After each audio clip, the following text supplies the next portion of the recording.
हाय नमस्ते। आप देख रहे हैं अपना favourite YouTube channel be wealthy और मैं हूं आपकी फाइनेंशियल एजुकेटर स्वाति। एक आर्टिकल की हेडिंग थी 3 साल में 20 से 30% रिटर्न देने वाले टॉप 5 डिविडेंड यील्ड फंड। फिर आर्टिकल में उन फंड्स के नाम और उनका रिटर्न दिया हुआ था। नाम थे ICICI Prudential dividend yield equity fund, Aditya Birla Sun Life dividend yield fund, Templeton India equity income fund, Sundaram dividend yield fund और सबसे आखिरी में यूटीआई डिविडेंड यील्ड फंड। नाम पढ़कर दिमाग में सवाल उठा कि क्या इसमें निवेश करना चाहिए। तो आज इसी सवाल का जवाब आपको हम देंगे, लेकिन आगे बढ़ने के पहले वो जो सब्सक्राइब वाला टैब है ना, उस पर ज़रा क्लिक कर दीजिए। हो गया? Thank you. और इस सवाल का जवाब कमेंट करके बताएं कि यस या नो में। सवाल है क्या आपके पोर्टफोलियो में डिविडेंड यील्ड फंड है। चलिए अब बात करते हैं इस कैटेगरी की। Dividend yield fund equity mutual funds की कैटेगरी में ही आते हैं। क्यों? सेबी की गाइडलाइन के हिसाब से ऐसे फंड का मिनिमम 65% निवेश इक्विटी और उससे जुड़े इंस्ट्रूमेंट्स में होना जरूरी है। जैसा कि नाम से जाहिर है, डिविडेंड यील्ड फंड्स में फंड मैनेजर उन कंपनियों में निवेश करता है जो कई सालों से लगातार अच्छा डिविडेंड दे रहे हों। इस कैटेगरी में कुल 9 स्कीम्स हैं। मजेदार बात, सबसे नई स्कीम इस कैटेगरी की है एसबीआई डिविडेंड यील्ड फंड। इसे पैदा हुए 1 साल 1 महीना हुआ है और सबसे अधिक एयूएम इसी स्कीम के पास है 6,935 करोड़। सबसे कम एयूएम है LIC mutual fund dividend yield fund के पास 129 करोड़। और अब बात करते हैं रिटर्न की। इस कैटेगरी का 1 साल का रिटर्न रेंज है 35.5 से करीब 53%। 3 साल का रिटर्न रेंज है 20.7% से 27.7%। 5 साल का रिटर्न रेंज है 17.3% से 21.5% और 10 साल का रिटर्न रेंज है 14.7 से 17.5%। अब इसे देखकर ये तो कहना होगा कि रिटर्न तो ठीक ठाक है, लेकिन निवेश के पहले जरा रुक जाइए, समझिए कि इस तरह के फंड कुछ अलग हैं भी या फिर नहीं। सबसे पहले तो ये जान लीजिए कि इस कैटेगरी के जो टॉप 5 फंड हैं उनका 70 से 85% तक पैसा लगा हुआ है लार्ज कैप स्टॉक्स में। मतलब ये कि dividend yield fund, large cap fund और फ्लेक्सी कैप फंड्स में बहुत अधिक ओवरलैप होने की संभावना हो सकती है। तो पहली बात तो यही है कि अगर आपके पोर्टफोलियो में लार्ज कैप है या फिर फ्लेक्सी कैप है तो शायद आपको डिविडेंड यील्ड में निवेश करने की ज़रूरत नहीं हो।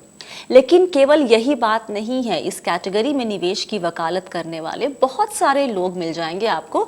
अगर आप कहीं मीडिया में पढ़ेंगे या फिर कोई वीडियो देखेंगे तो आपको 3 बातें बताई जाएंगी जिसकी वजह से आपको डिविडेंड यील्ड फंड में निवेश करना चाहिए, ऐसा कहा जाएगा। पहला कि इस कैटेगरी में बड़ी कंपनियों में ही निवेश होता है, इसलिए कम रिस्की है, लेकिन ऐसा बिल्कुल नहीं है। इस कैटेगरी में एयूएम के हिसाब से जो टॉप 5 फंड है उनका 11 से 28% पैसा मिड कैप स्टॉक्स में लगा हुआ है और 10% तक स्मॉल कैप में। तो ये कहना गलत होगा कि डिविडेंड यील्ड फंड में रिस्क कम है। अगर किसी तरह का भूचाल आया मिड या स्मॉल कैप में तो वो यहाँ पर भी आपको देखने को मिलेगा। इसके अलावा डिविडेंड यील्ड में निवेश के लिए दूसरी बात जो लोग कहते हैं वो ये कि उनके लिए अच्छा है ये फंड जो रेगुलर इनकम चाहते हैं। देखिए, सिर्फ इसलिए कि इसमें डिविडेंड देने वाली कंपनी में निवेश किया जाता है, इसका मतलब ये कतई नहीं है कि ये फंड आपको हर कंपनी के डिविडेंड में से हिस्सा देता है। यहाँ भी बाकी किसी फंड की तरह फंड हाउस ही डिविडेंड अनाउंस करता है। तो अगर आपने डिविडेंड पे आउट ऑप्शन लिया है तो आपको कब और कितना डिविडेंड मिलेगा ये फंड हाउस के ऊपर है। तीसरी बात जो कही जाती है वो ये कि लॉन्ग टर्म के लिए इस तरह के फंड अच्छे होते हैं, लेकिन ये बात तो मोटे तौर पर हर इक्विटी फंड पर लागू होती है।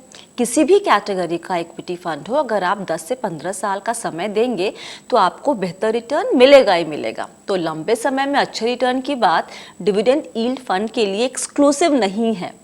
लेकिन क्या इसका मतलब ये है कि डिविडेंड यील्ड फंड में निवेश नहीं करना चाहिए? जी नहीं, मैं ऐसा एकदम नहीं कह रही हूँ। जैसा कि हमने वीडियो के शुरू में ही कहा कि इस कैटेगरी का एक्सपोजर लार्ज कैप में काफ़ी ज़्यादा है, तो इसमें और लार्ज कैप फंड में बहुत अंतर नहीं है। अगर आप रिटर्न पर भी नज़र डालें लार्ज कैप में तो इसमें 1 साल का रिटर्न का रेंज है 23 से 76%, 3 साल का रेंज है 13.5 से 44%, 5 साल का रिटर्न रेंज है 12.5 से करीब 22% और 10 साल का रिटर्न रेंज है 11.8 से करीब 20%। तो करना क्या है, देखिए अगर आपका लार्ज कैप एलोकेशन कम है और उसे बढ़ाने की आप सोच रहे हैं तो लार्ज कैप में एक्टिव, पैसिव और फैक्टर फंड के साथ साथ डिविडेंड यील्ड पर एक नज़र डाल सकते हैं। लेकिन सिर्फ इस तरह की खबर पढ़कर कि डिविडेंड यील्ड ने बीते 3 साल में 20% से ऊपर का रिटर्न दिया है, अगर आप इसे अपने पोर्टफोलियो में जोड़ने की सोच रहे हैं तो ये काम कतई ना करें। फिलहाल के लिए इतना ही। वीडियो कैसा लगा आपको मुझे नीचे कमेंट करके बताना है, और ये बात हमेशा याद रखनी है कि आप हैं मेरे यानी स्वाति के साथ, और हम सब हैं बहुत ही सावधानी और समझदारी के साथ अमीर बनने के सफ़र पर। वक्त देने के लिए शुक्रिया। आप सभी को बहुत सारा प्यार और दुलार। Stay blessed, healthy and be wealthy.